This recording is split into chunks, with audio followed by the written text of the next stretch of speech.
Hi friends, this is Saksham and today we are going to study Principle of Mathematical Induction, one of the most easiest chapter in this book. ठीक है, तो इसमें basically तीन type के question है। पहला आप देख लो एक्सरसाइज 4.1 में पहला क्वेश्चन ये देखो, पी ऑफ एन दे रखा है हमें 1 + 3 की पावर 1 + 3 की पावर 2 + 3 की पावर 3 डॉट डॉट डॉट 3 की power n - 1 is equals to 3 की पावर n - 1 अब होल अपॉन 2। तो अब इसमें सीक्वेंस देखो कि कैसे लिखना है और बाकी सेम सीक्वेंस हर क्वेश्चन में, ठीक है। तो इसमें लिखना है फॉर n बराबर 1 RHS इक्वल्स 3 की power 1 - 1 means 3 - 1 upon 2 means 2 upon 2 means 1, which is the first term. So it is true for n equals 1. Let it be true for n बराबर k. Now p of k equals 1 + 3 + 3 की power 2 + 3 की power 3 dot dot 3 की power k - 1 equals to 3 की power k - 1 whole upon 2, equation 1. Now to prove it is true for n बराबर k + 1. p of k + 1 equals 1 + 3 + 3 की power 2 dot dot dot + 3 की power k - 1 + 3 की power k।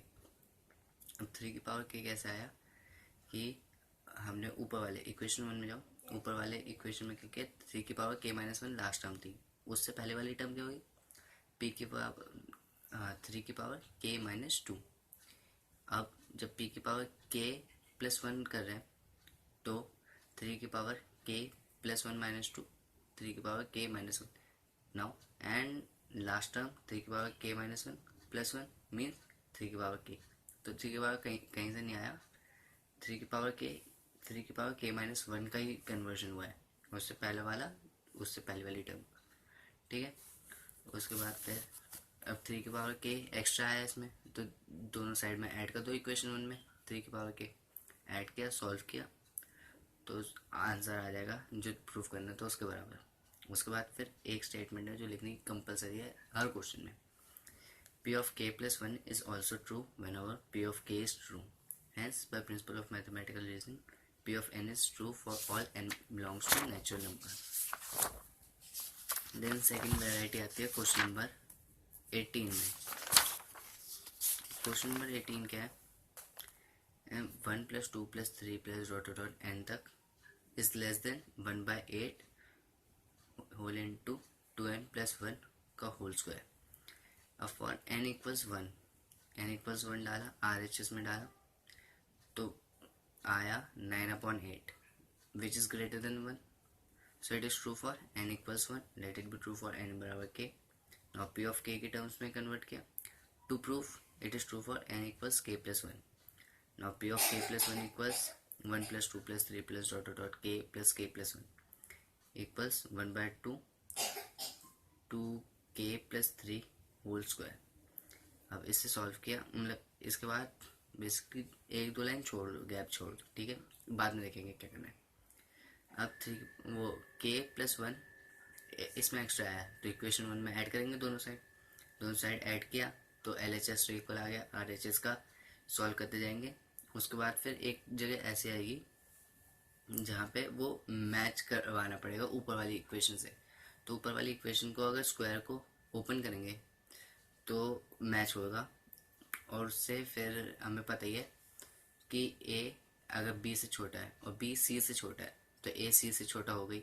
जैसे 2 3 से छोटा है, 3 4 से छोटा है तो 2 4 से छोटा हुआ है, नेचुरल सी बात है। उसी फॉर्मेट को यूज़ करते हुए इसमें भी प्रूफ करेंगे और फिर वो लास्ट वाली स्टेटमेंट लिख देंगे। उसके बाद फिर दूसरी वैरायटी आती है मल्टीपल ऑफ 3। अब इसमें पेपर में 2 टाइप से आता है कि पूछता है कि प्रूव बाय बाइनोमियल थ्योरम, तो बाइनोमियल थ्योरम से हमें प्रूफ करना पड़ेगा, और अगर कुछ नहीं लिखा तो PMI इज़ बेस्ट, ठीक है। अब जैसे क्वेश्चन है question number 20, p of n is 10 to the power 2n - 1 + 1, तो p of 1 आया 11 विच इज डिविजिबल बाय 11, ठीक है। सो it is true for n बराबर 1, let it be true for n बराबर k। p of k equals 10 to the power 2k - 1 + 1 equals 11 lambda, where lambda is any natural number। Now to prove it is true for n equals k plus 1.